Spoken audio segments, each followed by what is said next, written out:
1990 में इंडिया और चाइना की सिचुएशन एकदम सेम थी। मतलब जिस लेवल पे चाइना ग्रो कर रहा था उसी लेवल पे इंडिया भी ग्रो कर रहा था। बट व्हाट हैपेंड आफ्टर 1990 की चाइना एकदम बूम पे चला गया एंड इंडिया की ग्रोथ थोड़ी स्लो डाउन हो गई। But that was past. अब बात आती है कि करंट सिचुएशन क्या है एंड हमारी करंट सिचुएशन में the next China will definitely be India and even more. अब इंडिया में ऐसी क्या चीज़ें हैं जो इसकी ग्रोथ को बहुत ज़्यादा सपोर्ट कर रही हैं। बट वीडियो स्टार्ट होने से पहले चैनल को सब्सक्राइब कर दो एंड बेल नोटिफिकेशन जल्दी से दबा दो।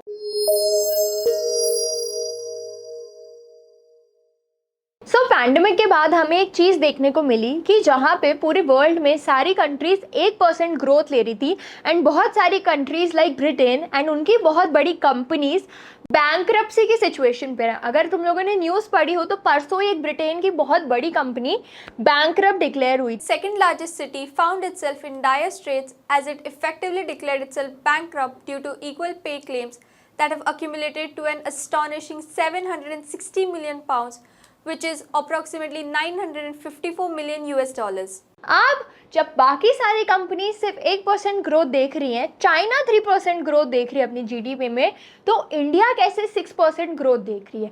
इंडिया ने एक एडवांटेज उठाया था and it was after pandemic. So exactly क्या हुआ था। सो पैंडेमिक के बाद सारी बड़ी एमएनसीज मतलब सारी बड़ी मल्टीनेशनल कंपनीज चाइना से विड्रॉ कर रहे थे क्योंकि उनका मे भी अलग फियर आ गया हो, मे बी बायोलॉजिकल फियर आ गया हो या मे बी कुछ ट्रस्ट इश्यूज आ गए हो। तो दे वर विड्रॉइंग फ्रॉम चाइना एंड वो एक दूसरा ऑल्टरनेटिव ढूंढ रहे थे।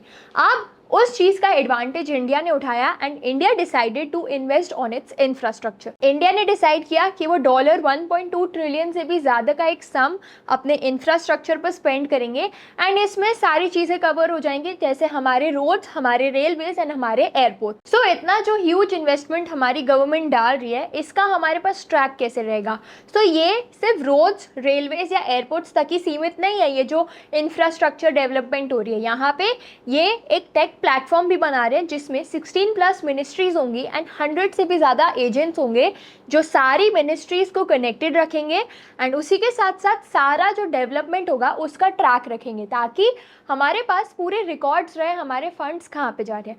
अब आरबीआई क्या बोलता है। आरबीआई का कहना ये है कि ₹1 भी अगर हम इन्वेस्ट करेंगे कहीं पे तो वो इंडिया की ग्रोथ में, इंडिया की जीडीपी की ग्रोथ में 2.5 या 3 रुपीज़ का हमें एडवांटेज देगा। तो इस माइंडसेट से हमारी गवर्नमेंट भी अच्छा इन्वेस्टमेंट हमें दे पा रही है बिकॉज दे नो कि रिटर्न्स बहुत अच्छे ही होने वाले हैं। सो ये जो पूरी प्लानिंग इन प्रोसेस है ये ऑलरेडी बिगिन हो चुका है। हमारी गवर्नमेंट ने बिल्कुल भी देर नहीं करी 2020 के बाद ये चीज़ पिक करने में एंड वर्क अंडर कंस्ट्रक्शन है अभी। आप बहुत सारी बड़ी कंट्रीज जैसे सैमसंग, टेस्ला, एप्पल इंडिया को इस चीज़ का एडवांटेज दे भी चुके हैं। अगर तुमने न्यूज़ पढ़ी हो तो तुमने रिसेंटली देखा होगा कि एप्पल का एक ऑफिशियल स्टोर मुंबई में खुला है which is a positive sign. And इसी के साथ साथ जब iPhone 14 का प्रोडक्शन चल रहा था तो वो भी इंडिया में हुआ था एंड डेफिनेटली iPhone 15 का प्रोडक्शन भी नेक्स्ट इंडिया में ही हो रहा है। इंडिया ने टाटा के साथ टाई अप भी किया है आईफोन मैन्युफैक्चर करने में एंड सैमसंग का भी बिगेस्ट मैन्युफैक्चरिंग यूनिट जो है पूरे वर्ल्ड में वो भी इंडिया में। अब